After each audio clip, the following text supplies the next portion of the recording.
Hello, everybody. Welcome to Hamster's Hobby Hang. Nerd alert. Thanks, Chris. Guilty as charged. How are y'all doing? Let's get some tunes going here.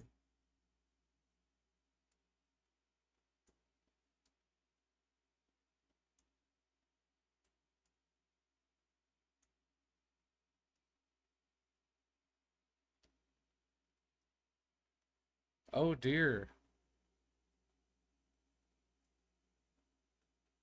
A heat wave with thunderstorms? That's wild.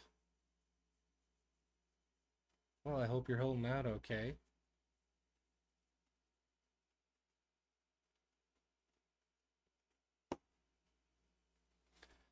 I got some Bushido here.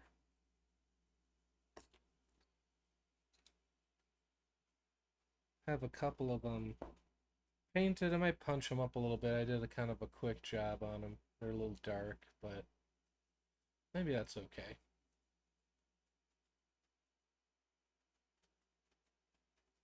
Yes, at some point we need to play the games that we've purchased. I like this guy.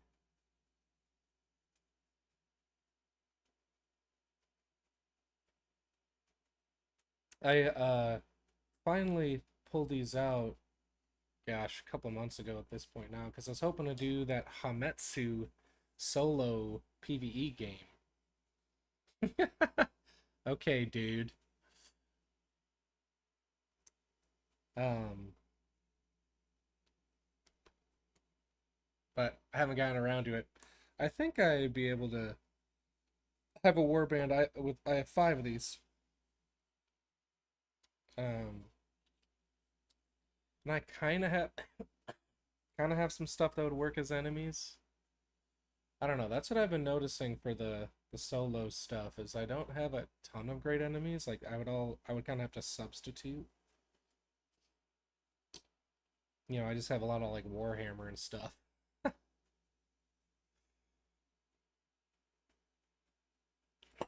Oh dear, I'm just throwing things.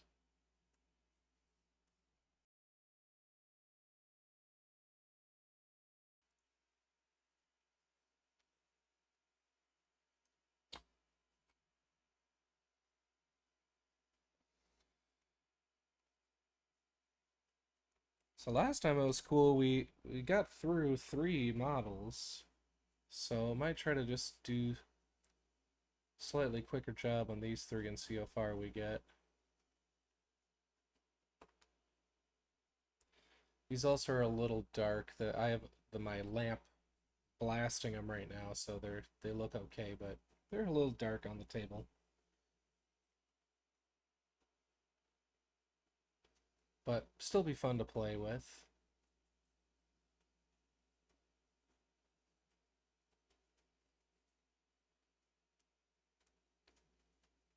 And the medals look pretty cool, so hopefully that gives us some leverage.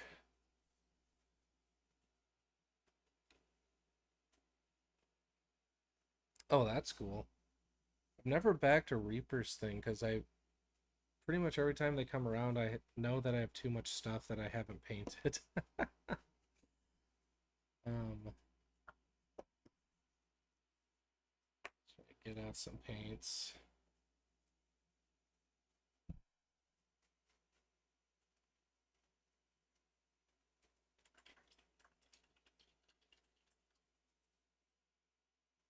Yeah, that's probably a good place to be. Just accept what you cannot change.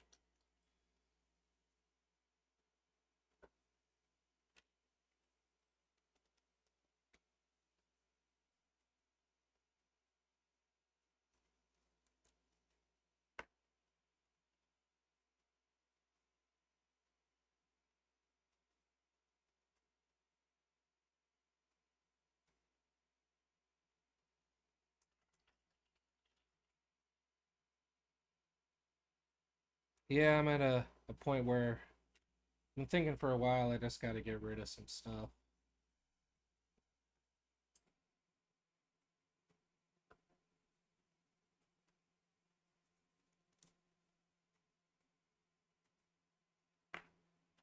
Yeah.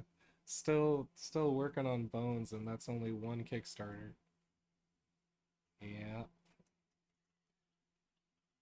I had a period which is like classic hobbyist mistake, right? Is I was buying board games for the miniatures, knowing I would certainly never play the board game,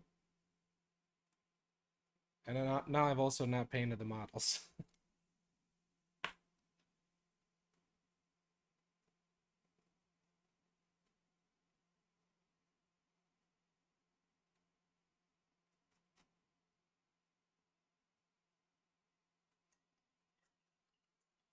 Oh yeah, Monster Hunter. That's right. Hey, those look pretty cool though. That's the problem. It gets you.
At this point, there's stuff in my drawers, the studio, where it's like I don't even. It's a surprise to me. I'm like I don't even remember where I got that.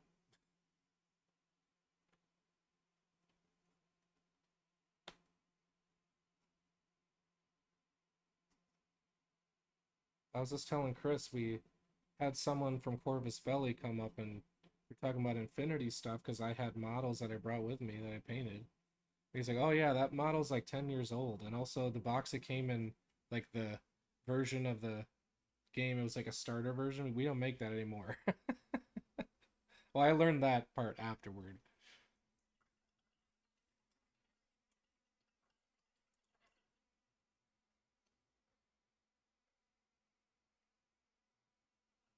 But even still, then I walked over to that booth and saw a bunch of cool dwarf stuff, and I wanted more of it.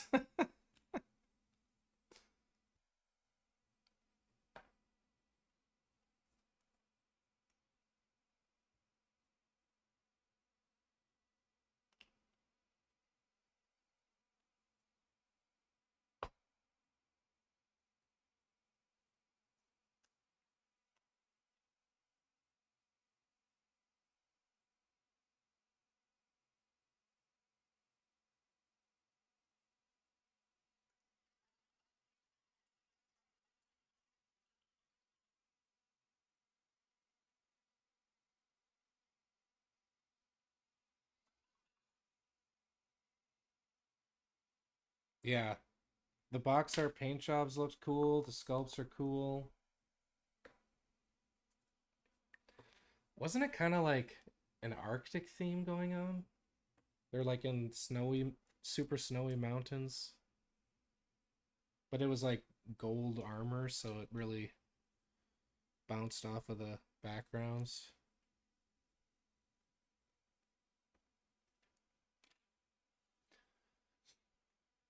Now, Bushido, incredible detail. Very, very small.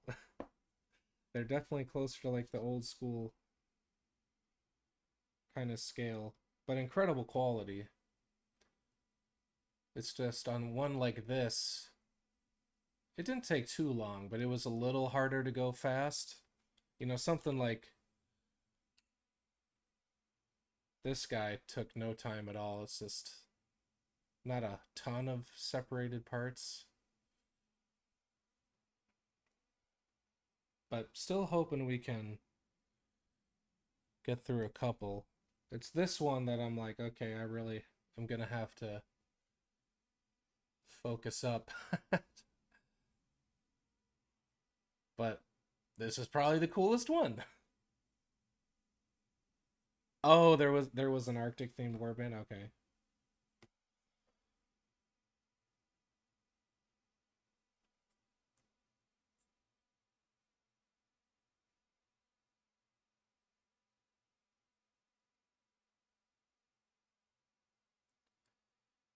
Trying to figure out what this thing is.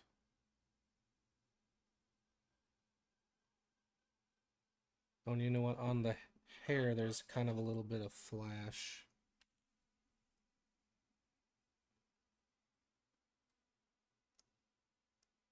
Just cutting it off with a knife.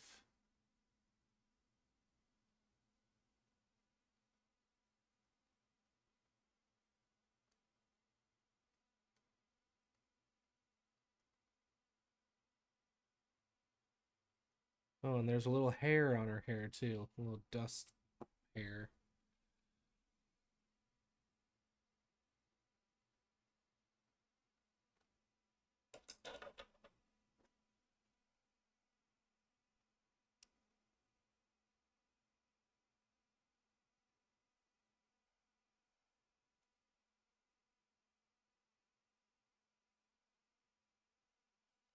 It's kind of thinking like a lilac color. This has some sort of rusty ambiance already on it, but that might look kind of cool. Because I was trying to make them, warriors that have been like monster hunting and through the woods and stuff. But could still maybe have a unique color.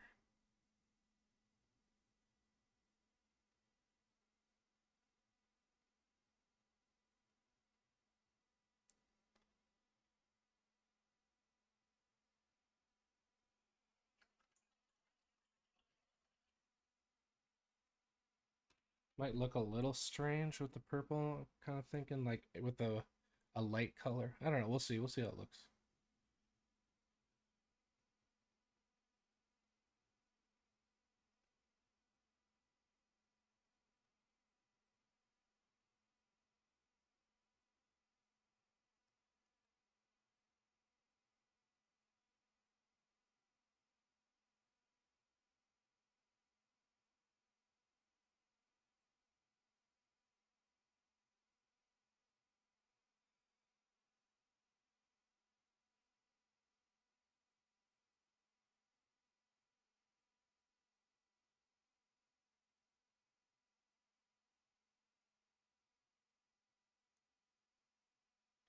However, we finish the scheme, I probably still want to keep the dark red underneath, just so there's some coherency between the different models.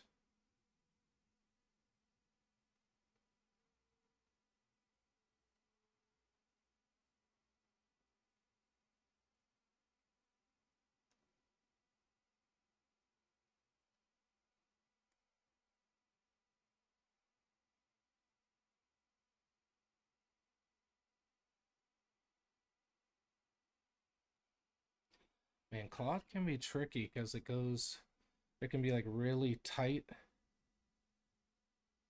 crevices and really soft, gradual shifts in the light. It makes it kind of fun though, especially on this sculpt.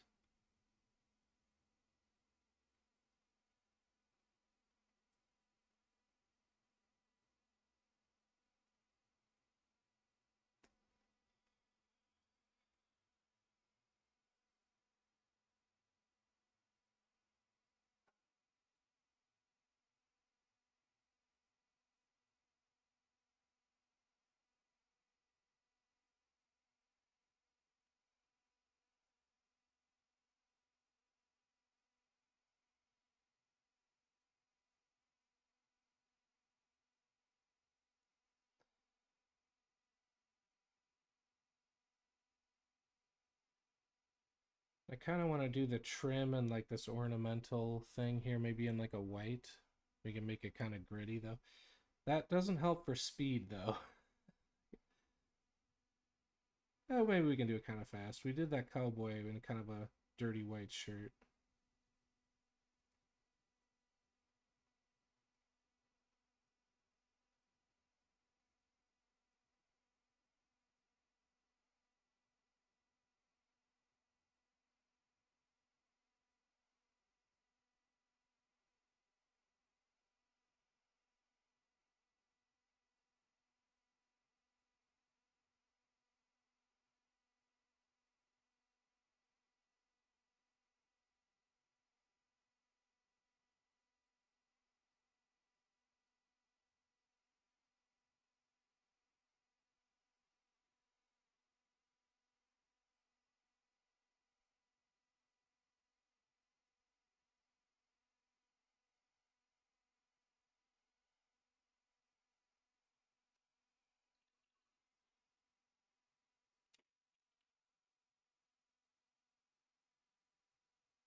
Might be jumping up in lightness a little too quickly, but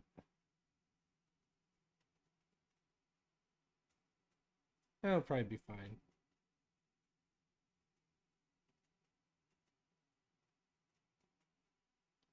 Really zoomed in, it might be kind of stark, but we'll make it high contrast and have it look cool on the table.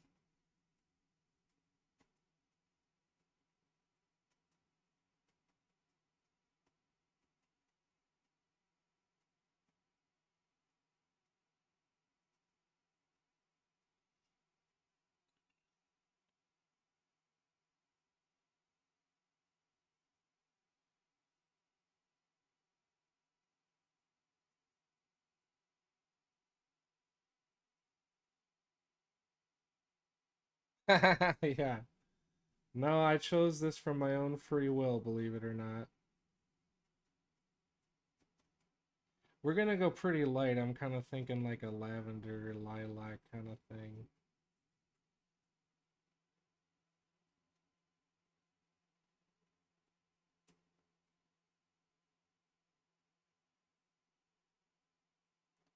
Maybe not. Maybe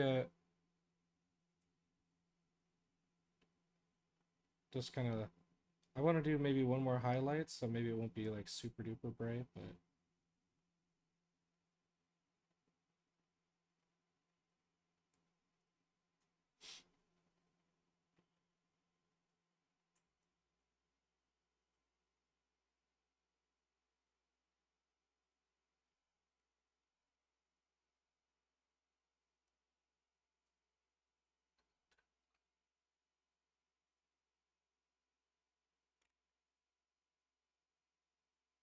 yeah. Yeah, that is the thing, right? Is sure Nate loves it, but also it's just a great color, right?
Like this sort of wavy section. Make sure we can pop that movement out.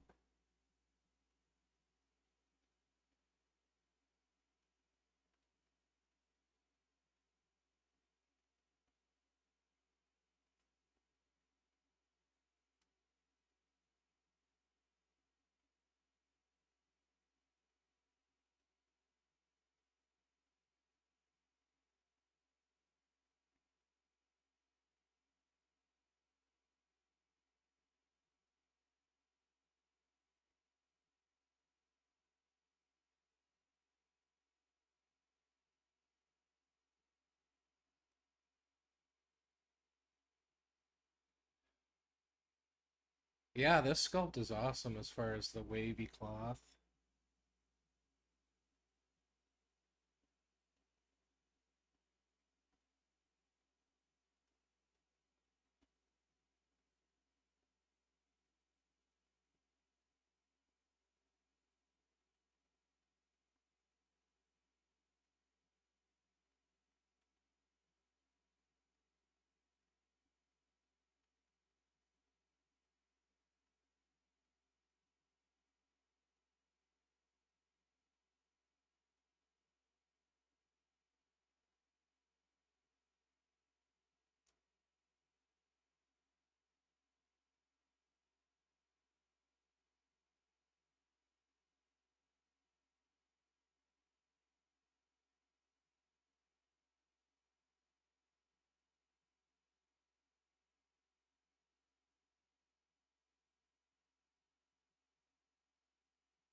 Alright, I'm gonna stop that for now.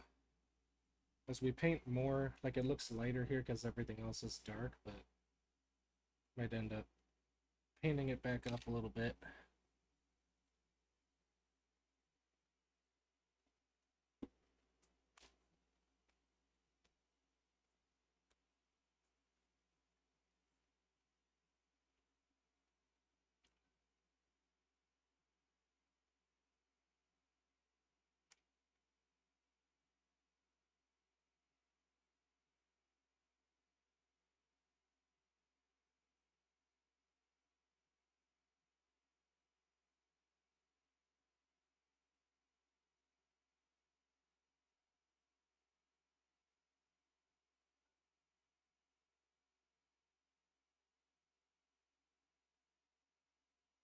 Hmm.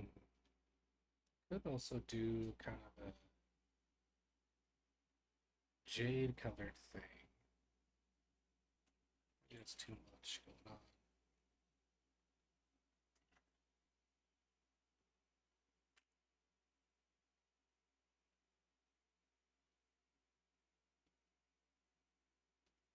I think I still want to get it up to fairly light.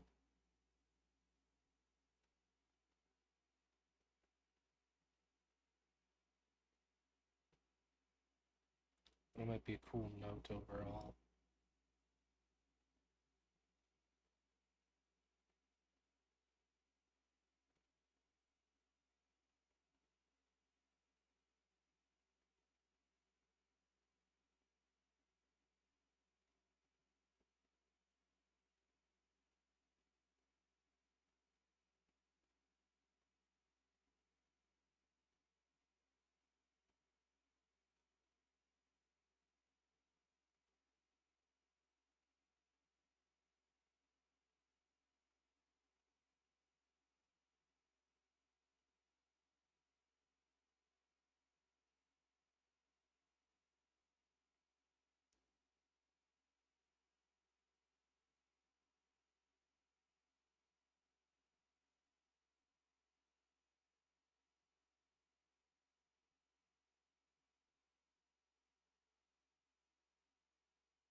Yeah, these are Bushido. Got them way back at our first Adepticon. What was that? 2022?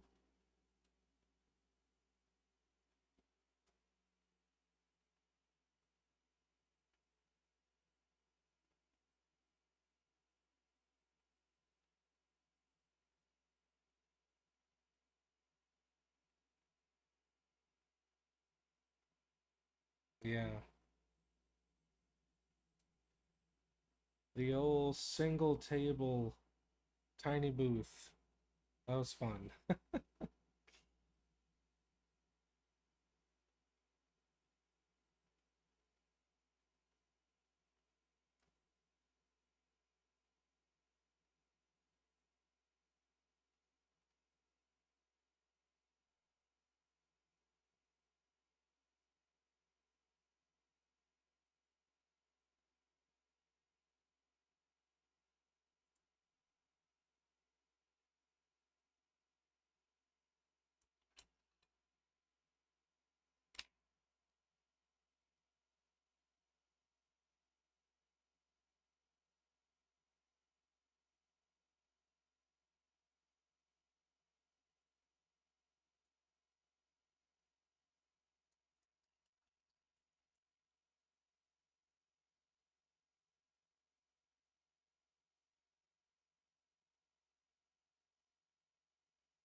purple and green, but not in a Joker way.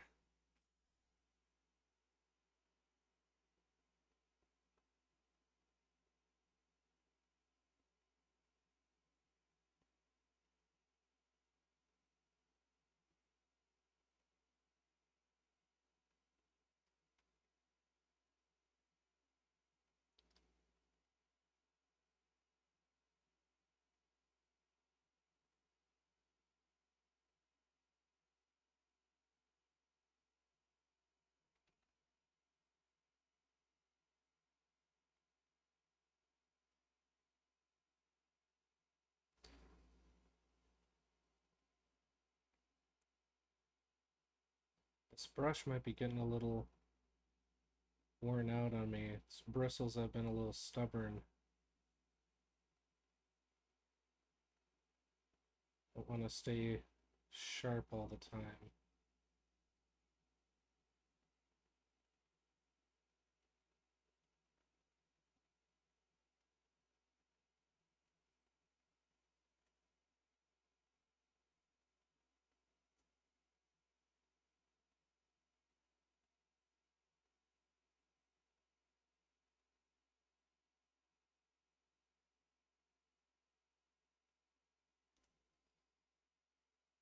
Oh man, I don't throw anything away, so even when I should. That's not true. The synthetics crapo one. Well, but I use them into oblivion. Like, look how blunt this thing is. So I do throw those away, but after a long, long time.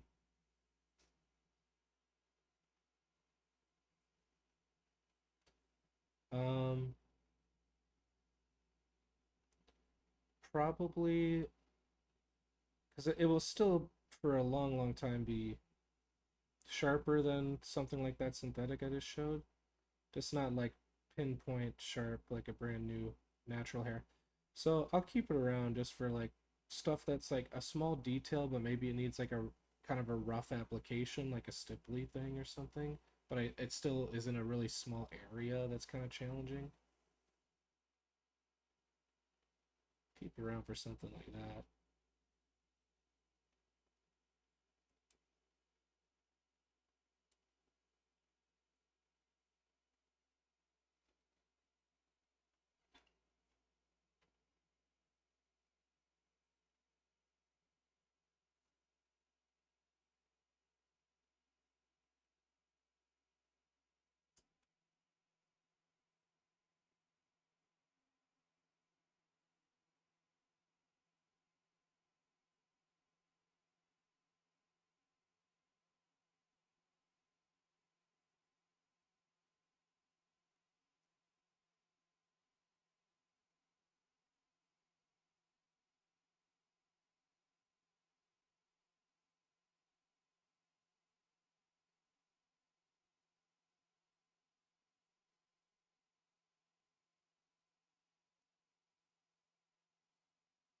Really nice sharp edges on this detail here. It's always nice when the model itself kind of makes it easy to paint what your idea is.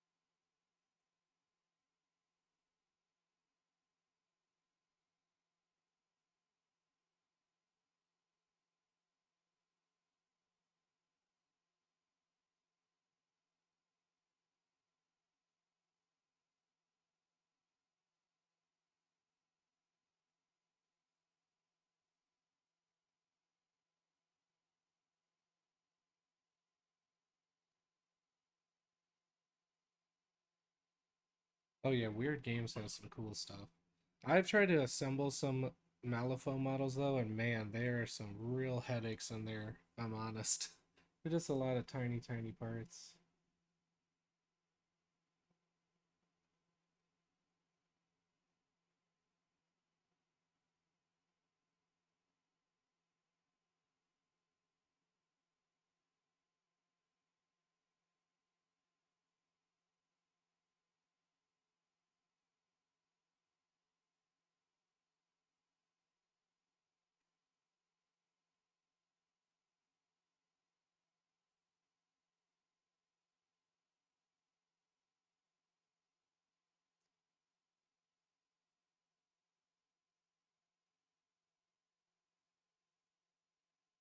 get that quite as clean as the other spots, but that's alright.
I like how that turned out. I'm glad I switched up to the jade green.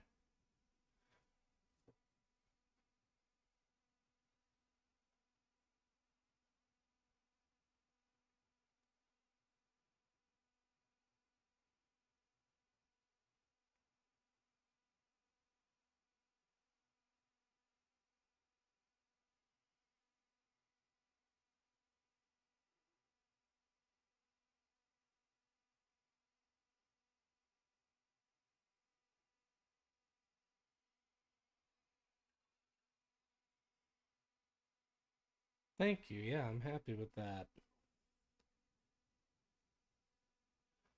And the reddishness adds a little punch to the green too in the undercoat.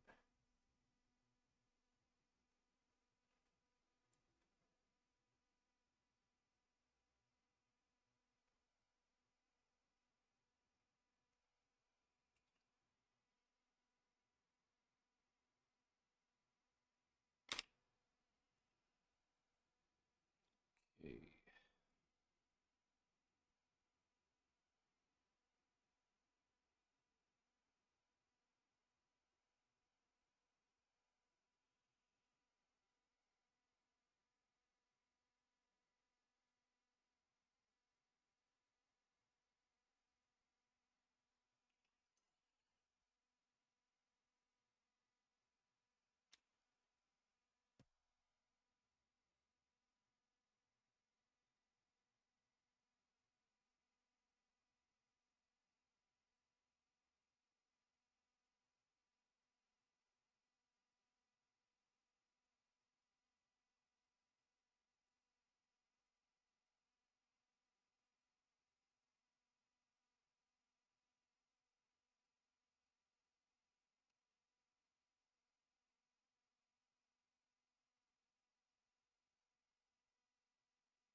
Fingers are so tiny.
It's a fun challenge though, because the castings are really good.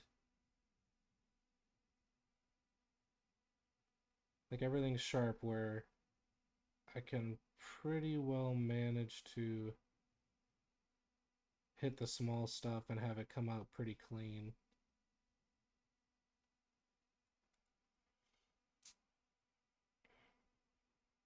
The feet in all these are tricky because they're all in thong sandals, so it's kind of hard to get them to read clean because they're basically just a couple lines on a tiny foot. But I think I'm just gonna basically paint the feet as if they're not there and then try to pick them out at the end. Like the sandals aren't there, not the feet.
Really don't want to bump the nice green we did.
Checking to see if there's an ear visible or if it's all hair.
Alright, I think just take an opportunity to get the sandals because I don't want to forget and I also don't want to think about it too hard.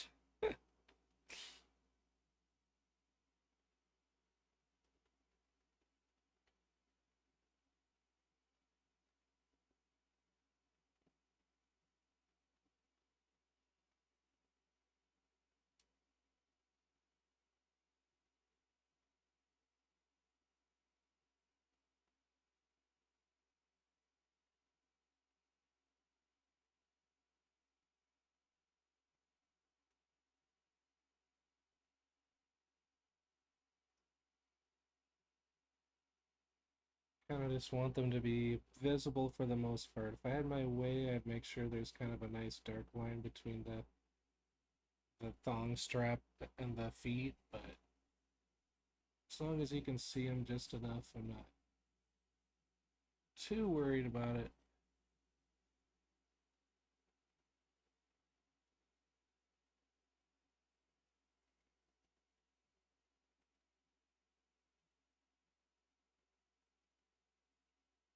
That one kind of has some lineage. They both do.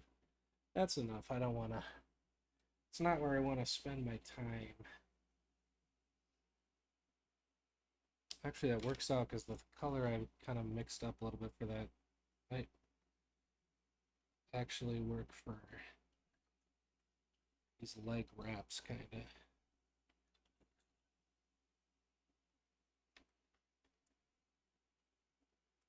Once adjusted a touch.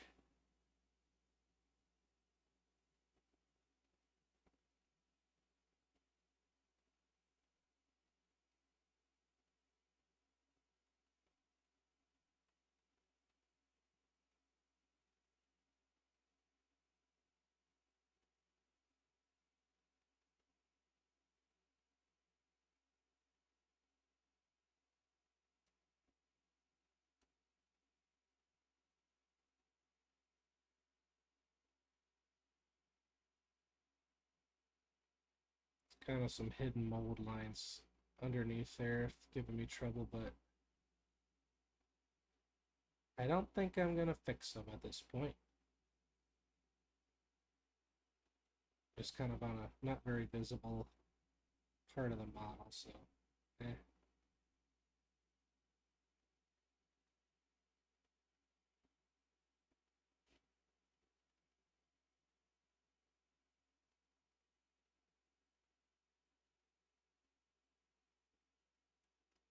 And kind of hide them with paint if I make sure there's not like a really dark recess around the bump. They kind of vanish there.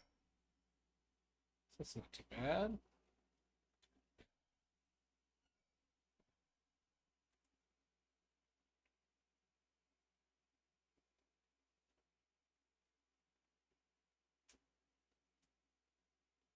Oh, and there's a little bit of the similar wrappage right there. Boom, one step, love it. I might add in this nice green into the ornament here, the hair piece.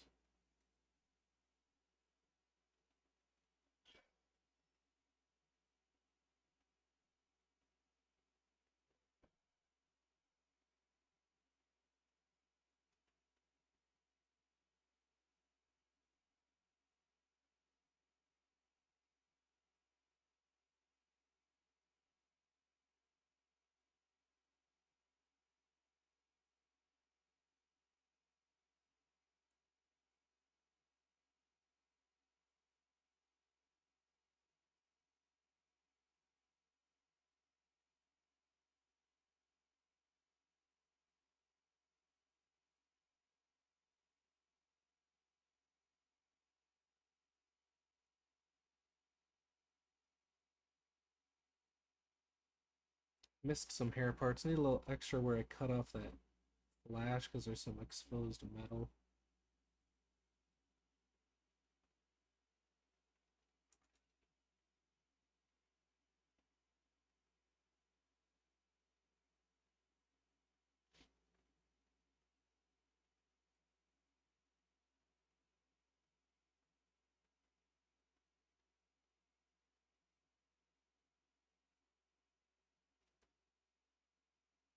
Kind of want to add a smaller amount of color to the face.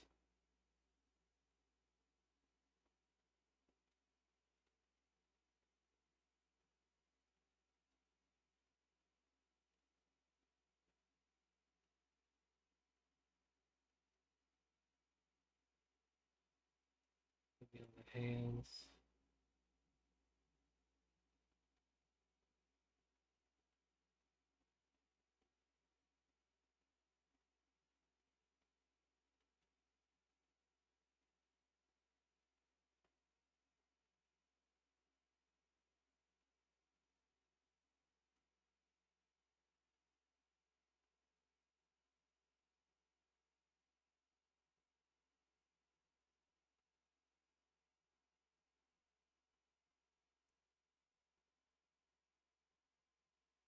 Yeah, for sure. Hey, Monument.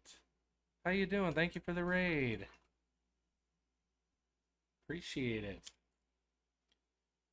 Welcome on in. I'm doing some Bushido stuff here. I think the last time I saw you all, we were on some Doom, 1490 Doom.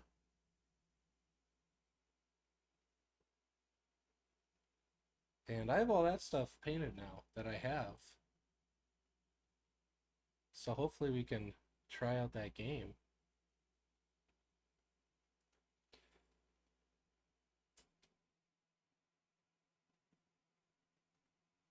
Yeah. Have a couple Bushido guys painted up pretty well. Enough for play. Might touch them up, give them some more highlights and stuff at some point, but I personally think the kind of atmospheric undercoat can work for most things. It kind of gives like a more weathered effect. But there's some happy accidents like it existing near the greenishness makes that pop a little more. So there's definitely some color relativity. But pretty much any color that can be saturated while dark will work. That's why purple is really popular because it's the most purple while it's dark, right? Like if you imagine a yellow, if you make it darker, it turns brown, right? It's like not really yellow anymore. It's not saturated. So that's why I like sort of the rusty red because you can sort of darken it. Red's kind of middle of the road in that territory, so you can darken it while still having some saturation. Um, I've done a lot of blue. I don't think I have one here. But for all of these, the Doom, my Dead by Lead stuff, they're kind of in that dusty wasteland. It's either like dusty western wasteland or like we're out venturing on the road because I wanted to use them for Hametsu, so I kind of just did all of these in that rusty red for some atmosphere to leave behind.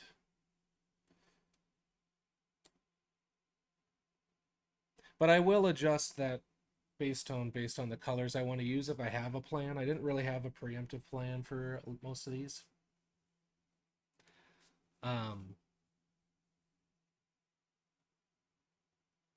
I'm trying to think. Like I've been using blue a lot recently because it shows up more than a purple. It's sort of like one bump brighter than a purple in a shadow. So it looks a little, it definitely looks stylized afterward, but it's a little punchier.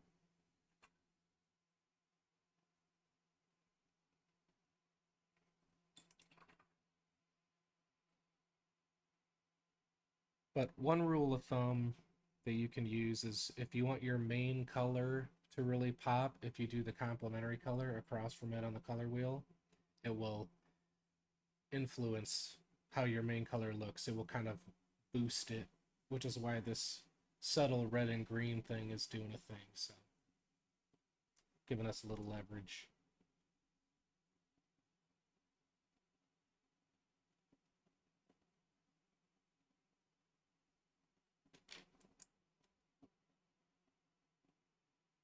But what's fun is something that's in the brown territory. Sometimes I'll just like do basically a slap chop style dry brush or like a sketch with a mid brown, even lighter than this, over something like this, just for opacity. When I'm trying to layer up quickly, um, because that's the worst is when you're in like the lower mid tones and you're just trying to like build up to the fun part. If you just start with a layer of almost any brown, it will just boost the opacity of our paints and you can get coverage in fewer layers. And I think it's fun that sometimes you leave behind a subtle vibration with the brown that you might not notice unless you're looking really close, but you'll notice like if it was side by side and you didn't have it. There's like just a little noise happening underneath that I like. So I rarely start from like black anymore.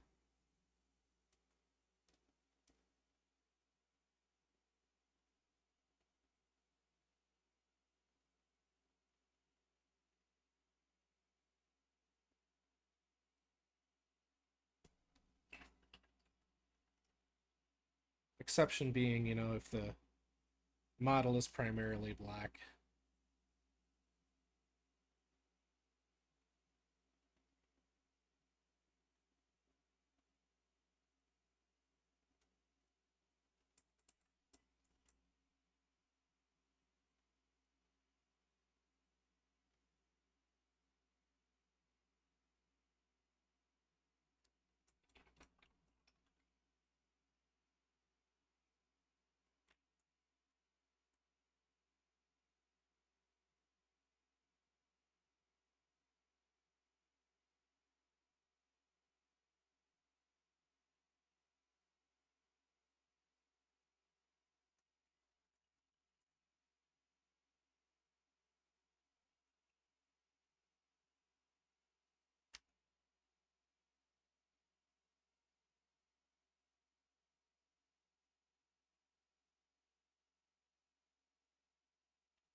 It's a little bright for a first pass, but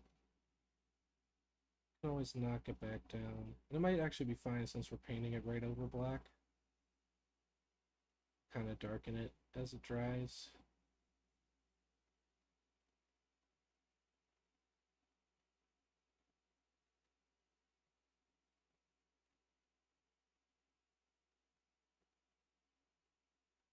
Probably work out anyway, because I do imagine like really shiny hair for this. So we'll get pretty high up in the reflections.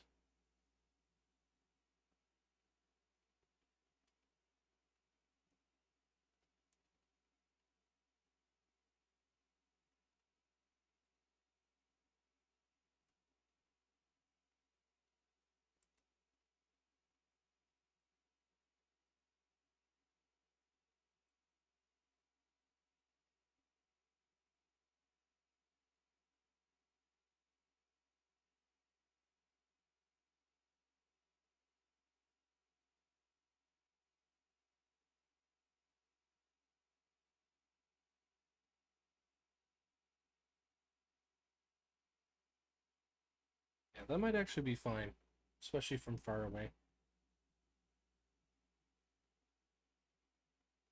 Don't want it to be too dark at table level. And if it ends up a little silvery gray, I'm actually okay with that. That's kind of cool, right?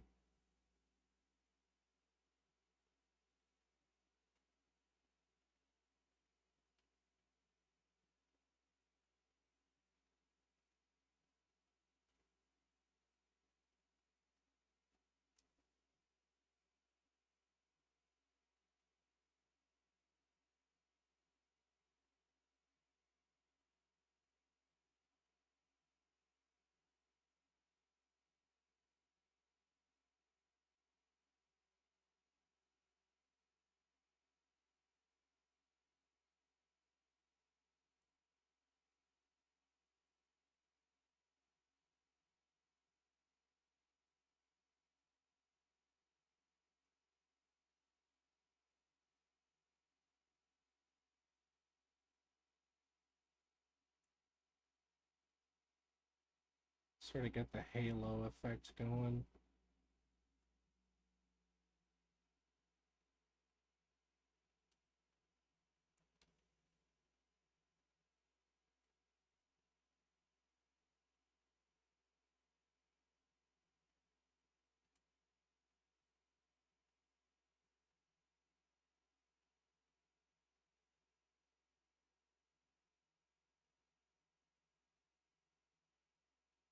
Man, this sculpt is awesome. Every strand is so clear and sharp. Great cast.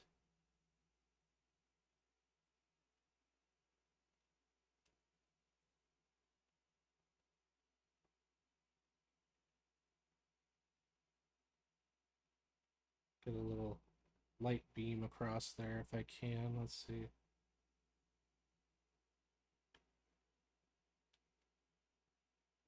Nice. I might even go one step up. Might be too much, but rather have too much contrast than not enough.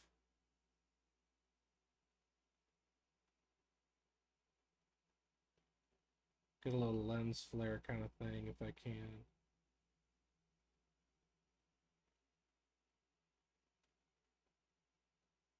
There, that's kind of cool. A little, almost a line where the reflection of the light is kind of blurring.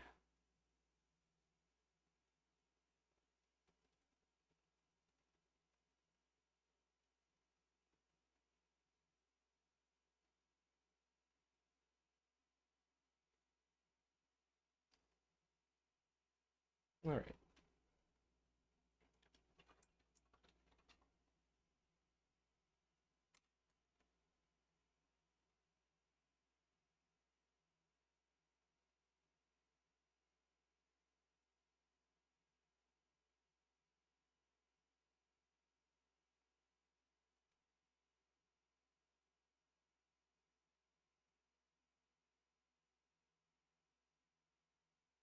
Hey, Hippo, how you doing?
No. Yes, distract, distract.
A little extreme on the reflections, but I think it'll work.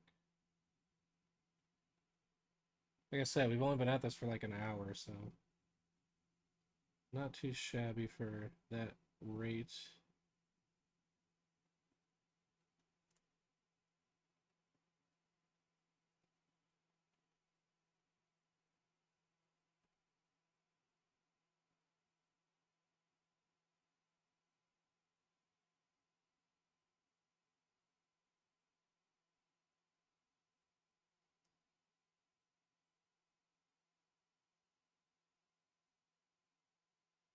I'm not too worried about the underside, but I want to have a little something on there, you know.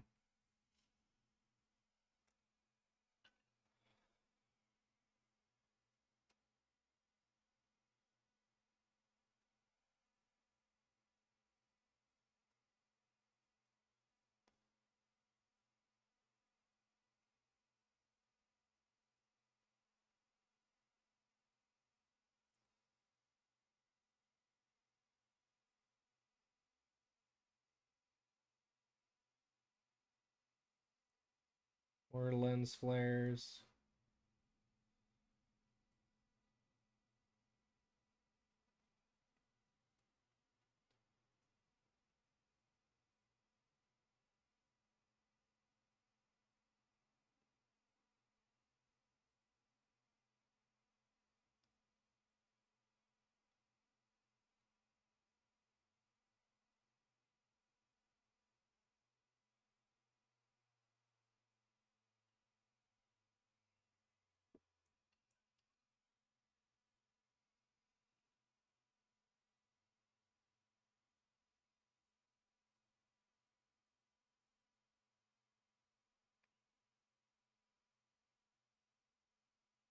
Oh man.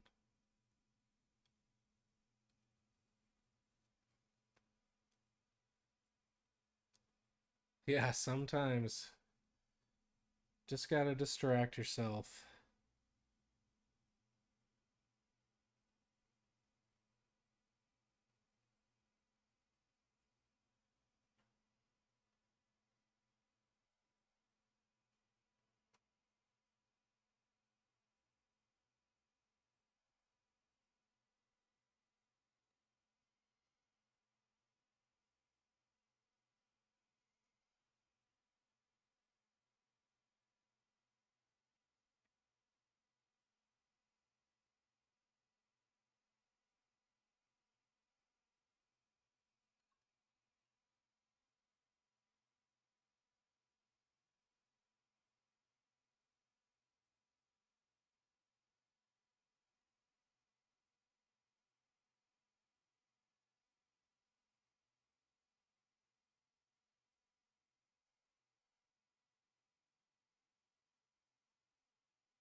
Give this a little blue sky sort of reflection, I think.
Kind of like that. There's some soft little flares in the darker parts. That's kind of cool.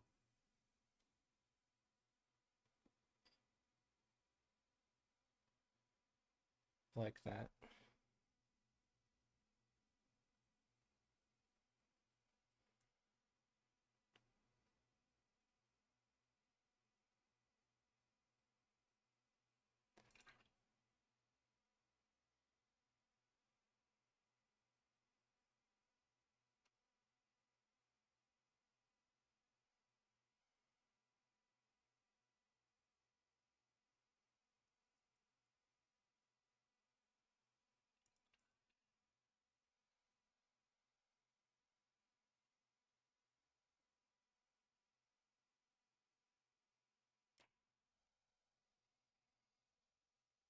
Thank you. Yeah, this sculpt has been really fun to paint.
Really like once in a while just kind of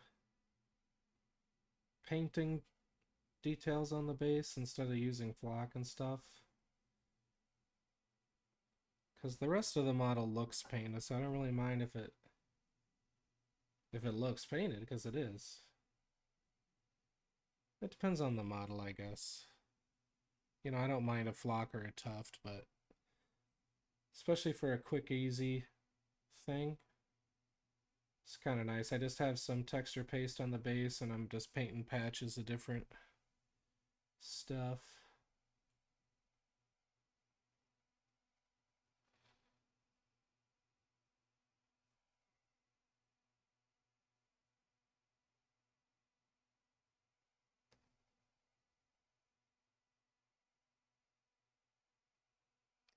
My favorite of which is just painting little tiny dots for flowers.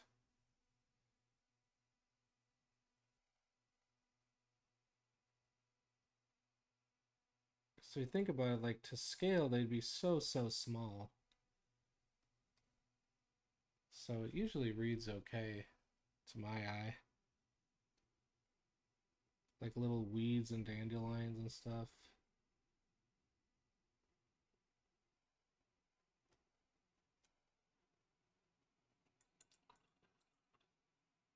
Thank you, Savalon. Welcome in.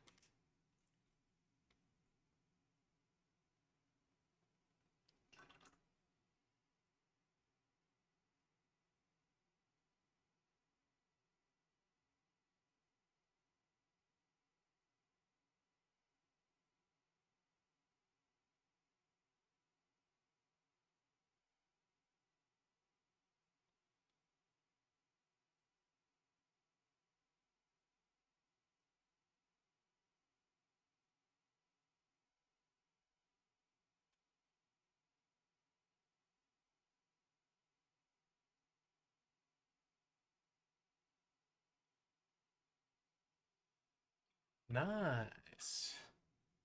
I like that a lot. I'm pleasantly surprised. I knew it was a cool model. I didn't quite know what I was gonna do with it though, but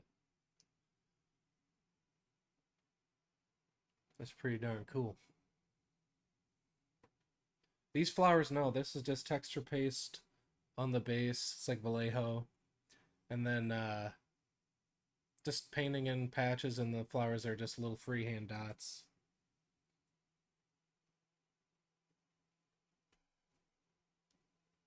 Yeah, definitely. Really interesting cloth sculpting going on.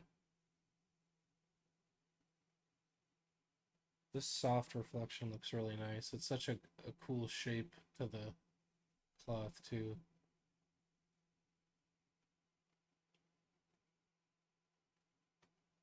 I don't know about blood. I kind of want my flashy non-metallic to do the heavy lifting, you know? I did paint some corn 40K models recently though. But I'll admit they don't look like any corn you've seen. They're inspired by the K-pop Demon Hunters demons. So they kind of look like rave corn, like some techno UV light kind of thing. Yeah, it looks like, yeah, she's just finished a swing or a strike. Yeah.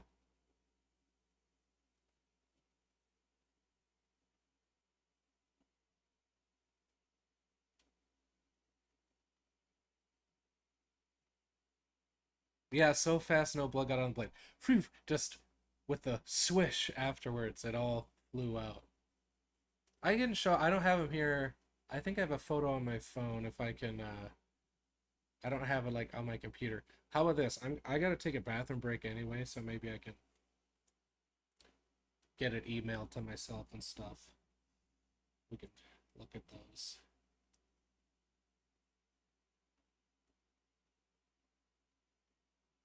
Oh, you know what I should do too? I'll just put it in the Discord and we can pull up the Discord. Yeah, leave the mini in charge. This is she obviously can hold down the fort.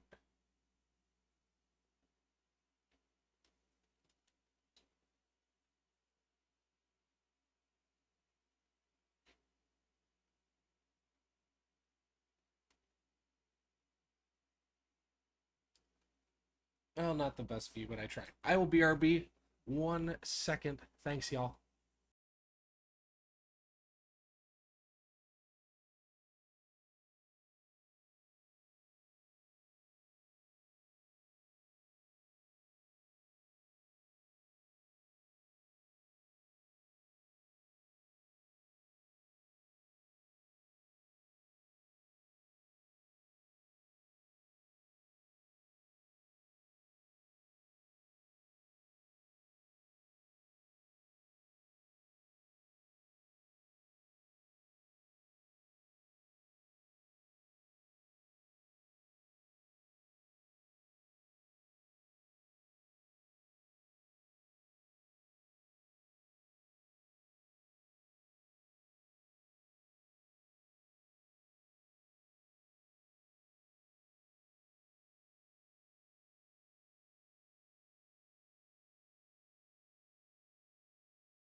These minis are metal. They're pretty solid.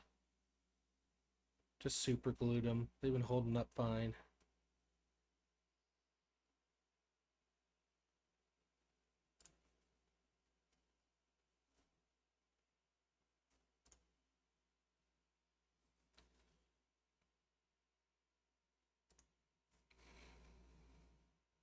Let's see here.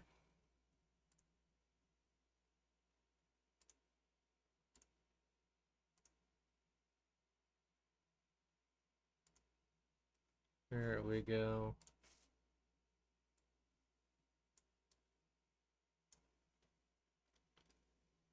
Had to make sure there were no beans in the photo. Sorry. Um, yeah, so it's kind of got some like fluorescent magenta going on in the red. And I'll tell you this, a buddy jokingly at the game store was like, the corn needs brass, on the trim and stuff. And I said, look, the first thing that I told myself when I started this army was, I ain't painting any trim.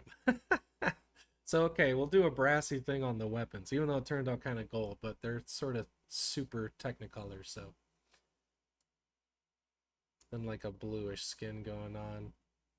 Base has kept it pretty simple. There's a little more like blue and purple that shows up.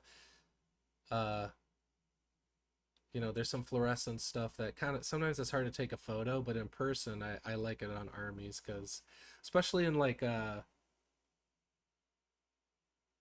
yeah, golden. Hey, best song of that year. I'll say it right now. Ah, incredible. Yeah, they have a musical soundtrack. Sometimes it's hard to take photos with fluorescence that doesn't quite look the same as in person, but I like it for especially like game room light and like game store light because the fluorescents look brighter because they like absorb more light. So in low light situations, they really can like get a little extra pop in there. So the red looks really nice.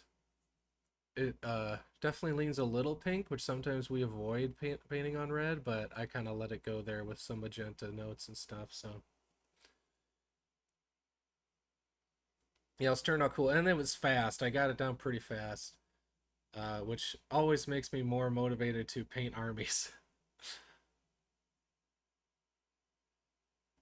Yeah, and sort of the black like straps and all the neutral elements are kind of black, so that makes the bright stuff pop a little more too.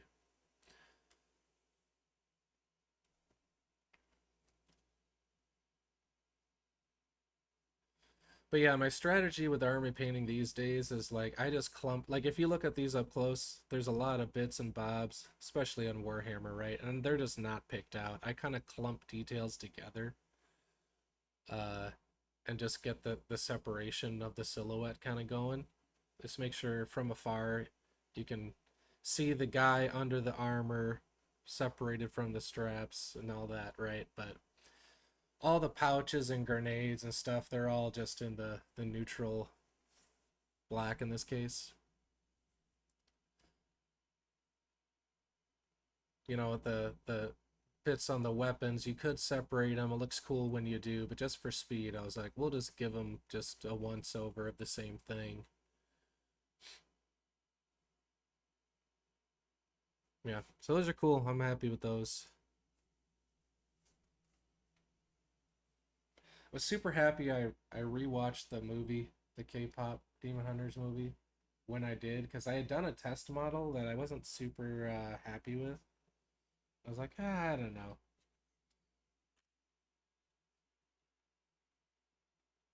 It was more on the darker side. Like, can I do like a corn red, but they're kind of dark and sinister? Which, if I cracked it, it would be cool. But I kind of like the flashy route. So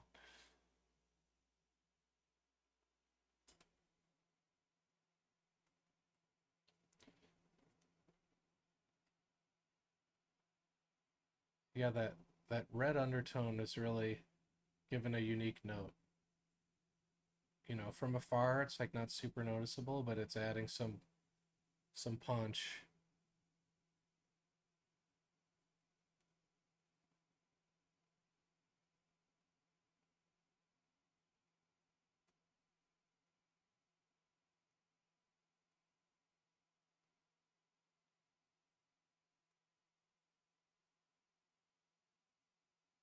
I'd say in general, I prefer the quality of hard plastic these days, just because you get the nice sharp detail that makes it easier to paint clearly, which usually means I can get it done more quickly. Because I paint gaming stuff, tabletop plus quality stuff more than anything. So, but this is a great example of just a great sculpt, a great cast where it is really sharp. So this one was just as comfortable to paint, I guess, as any hard plastic I've seen. Resin sometimes can. I also it's hard to play with resin because they're just a lot more fragile. So I'm worried about dropping them and stuff, traveling with them. And you can get really sharp resin too, but just sometimes the process with all the flash and the cleanup, it can just be a little wonky in areas. I've had, parts not fully come in, like a beard knot on a dwarf, like just not even be cast. Which happens less on plastic for the most part, but yes, I agree. Maximalist flash, but not maximalist detail picking out every single little thing. No way. I'm done trying to do that for a whole army.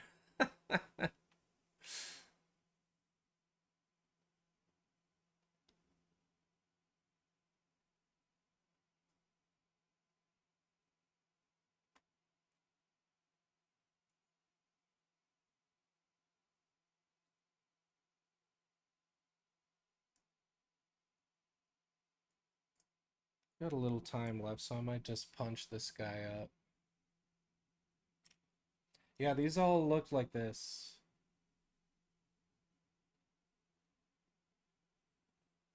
Just threw a little something on there for some atmosphere, something to leave behind. I just prefer that these days over just black usually.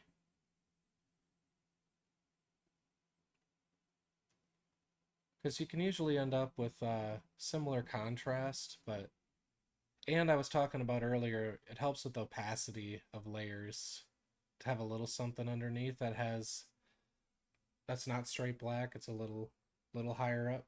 And also like in life, there are very few even recesses that are truly just straight black. Like anything that's fully occluded, like where they're like two surfaces touching, like between your fingers, there's like black lines fully. There's no light at all. But they're very few and far between in life. Like in the armpit here, maybe there's some black left over. That's a place where fully no light, it'd all be hidden, right?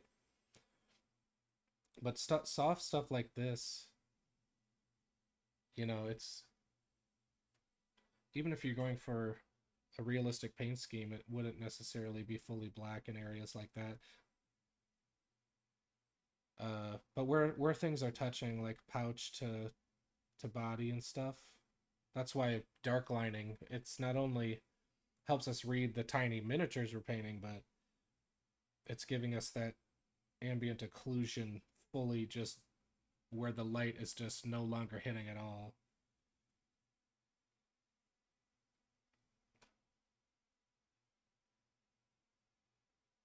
Because then that actually increases the contrast overall of the mini because then you have fully dark black areas and then ones that aren't that.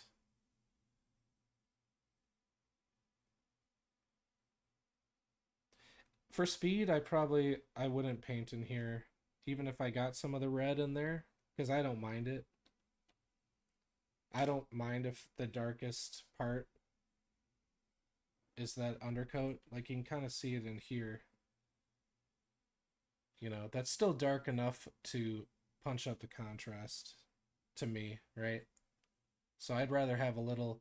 It's like not just giving us the darkest shadows, it's just adding leverage to the same step of like instead of black, have it do something else that's giving you some mileage for color interest. Yeah, it's where you'd wipe the blood off, so that's where all the red. Exactly. There you go.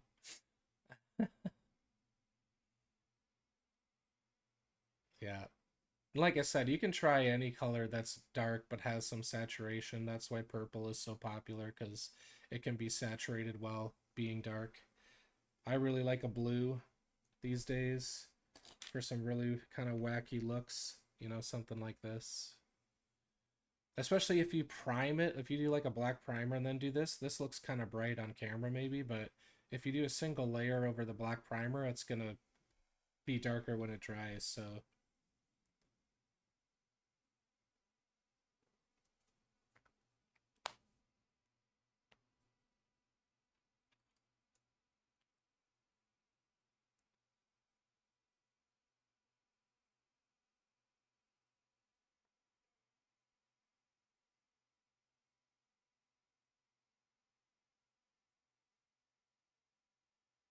let's try to punch this guy up a little bit.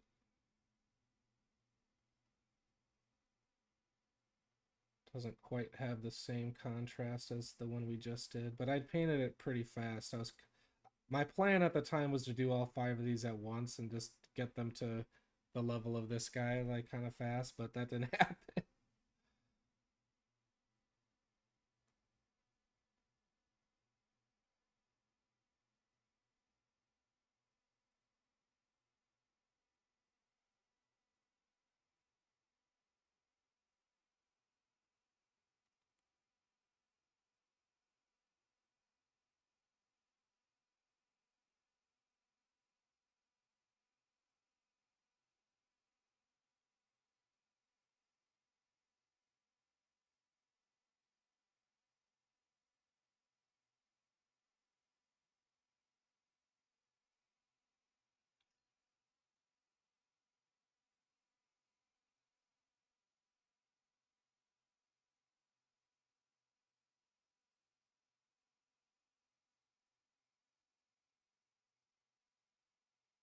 Unlike those corn models, this red highlight is probably one of my favorites if I just had to pick one. It's kind of a peachy, somewhere between the pink and orange. Like, that's the trouble with red, right? Is if you over highlight it, like there, it can turn into like it looks either orange or pink instead of like a red thing.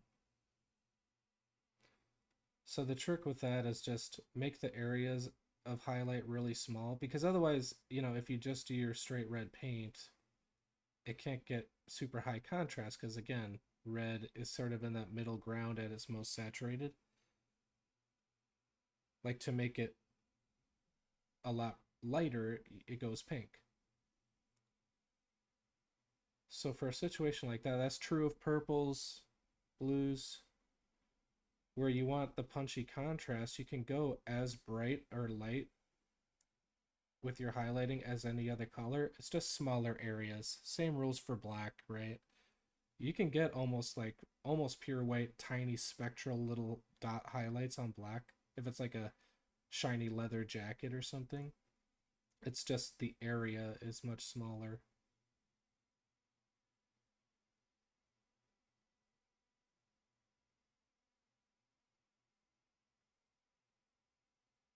The area of highlight.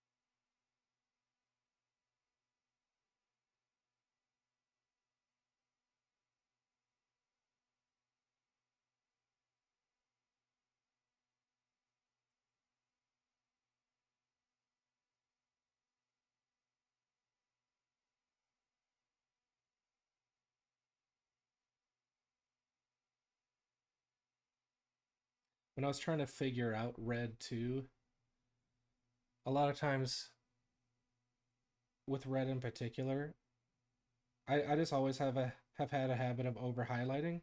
And so then you can just glaze it with red again and it will sort of tone down if you've gone pink or orange or too white maybe.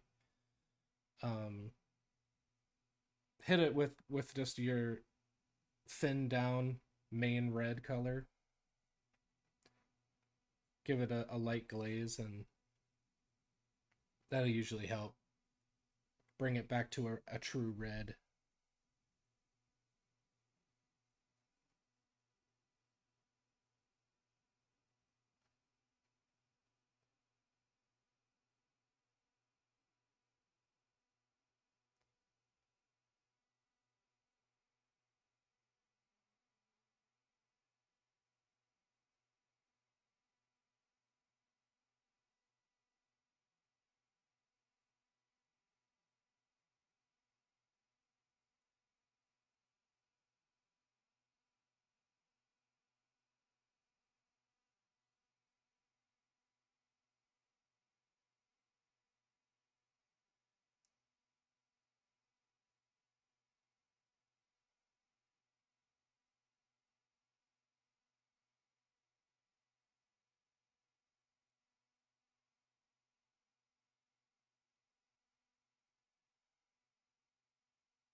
Now that I highlighted that brown thing, this gold bronzish thing doesn't look quite bright enough.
Just thinking of lens flares again, where the spots that light could kind of bloom if we took a photo of it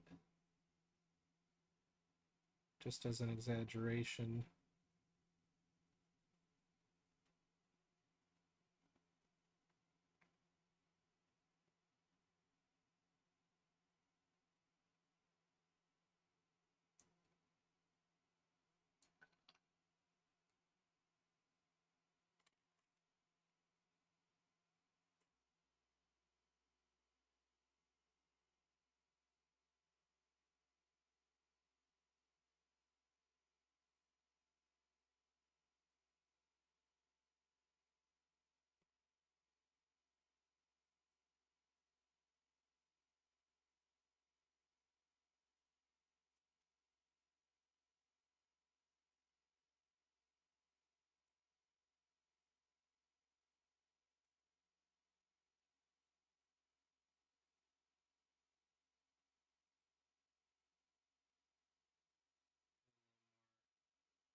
saturation in there.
So little taps of the white.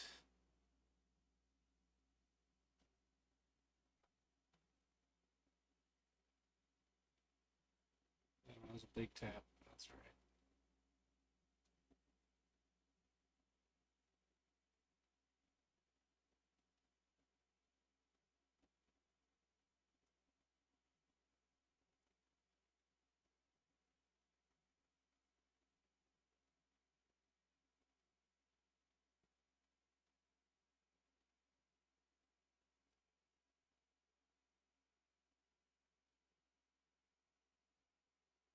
Nice. Probably leave this guy there. I don't mind some of the other parts being on the darker side.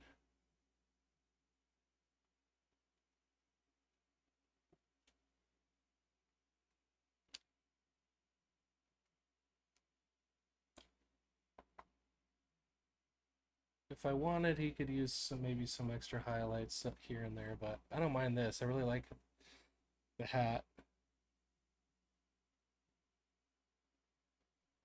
and the bottle looks cool, so that guy might be just fine actually.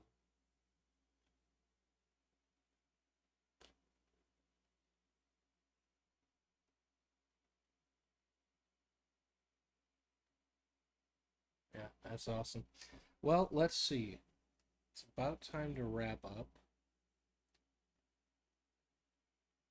I imagine there shall be on the anvil next week. Oh yes, next Thursday Hobby Hang will be off. I am out next Thursday,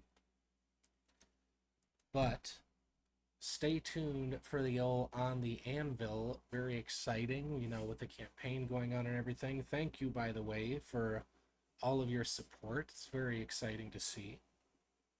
And I hope you're enjoying following and checking out the new stuff. Been working really hard on this one. And so I will see you all in 2 weeks. Should be another hobby hang. Do some more Bushido or maybe some cowboys. We'll see. All right, y'all. Thanks so much for hanging out with me. We'll see you next time. Good night.